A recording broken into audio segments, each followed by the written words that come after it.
I mean, a spawn to that, Roddy, is your feud with Mr. T, and I always wondered, watching that feud, especially WrestleMania 2 and the build-up, I mean, legit, you guys didn't like each other, did you? No, still to this day. Because the very first time I met him was like, we were in doing the first press conference in Rockefeller Center, and it's at the top, and of course I'm late, and the door's closed, and I open the door, and all these cameras go off, and on my right-hand side was Mr. T, then there was Hogan, then there was McMahon in a podium, and then there was Orndorff rather, and a chair with my name on it. And when I came in, Mr. T flexed his muscle, and he said, "Feel this." I'd never talked to the guy before. So I squeezed his head, and I said, "It's pretty soft." And I didn't know you weren't supposed to touch Mr. T. So what do you mean I'm not supposed to touch the guy? Then the arrogant attitude of, well, you know, I'm Mr. T. I'm the world's toughest bouncer.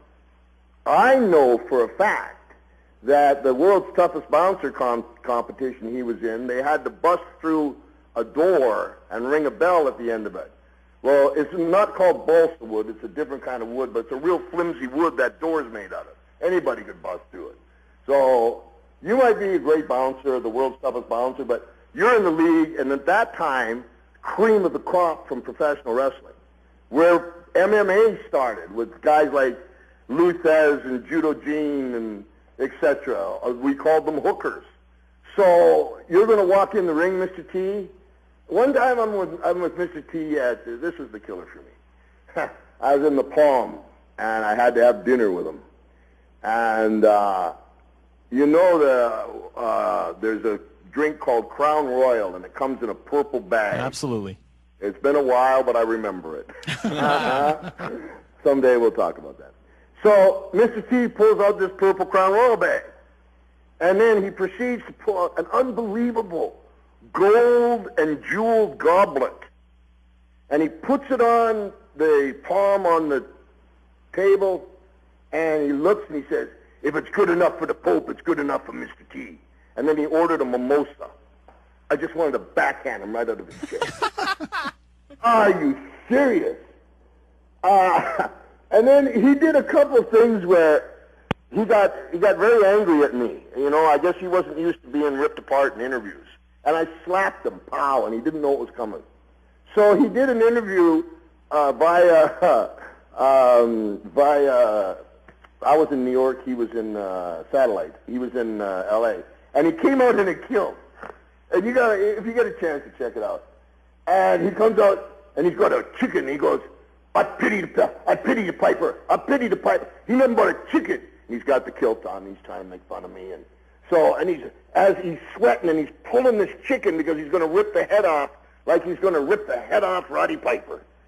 But this chicken was made at the Chicken Magic store, and it was one of them stretchy chickens. And the more he pulled, the more he sweated. Oh, boy. The harder I laughed. And finally, he put the chicken down and put his feet, like doing a deadlift, to pull the chicken up to break the head, and it slipped from under his feet and hit him in the face, going like, I'm howling. I don't have to do an interview when you're doing ones like that. Wow. But here's the thing. Mr. T, you're going to walk in, put a kilt on, and call me a chicken. That's your idea of coming into the most prestigious event in the history of our business at that time? That was your idea of doing the press for it? That's where he was coming from. There was no respect at all. So, okay, champ, let me show you no respect. You're going to have a long night. And if you watch the very first WrestleMania, careful here, Rod. I don't know that it matters anymore. There was all kinds of talk about it in the inner circle. And I said, keep it amateur. Don't let T throw a punch. He wanted to knock heads together. All that. Keep it amateur with T. Let the tag go to Hogan. He can carry the ball. You watch that match. It's exactly that.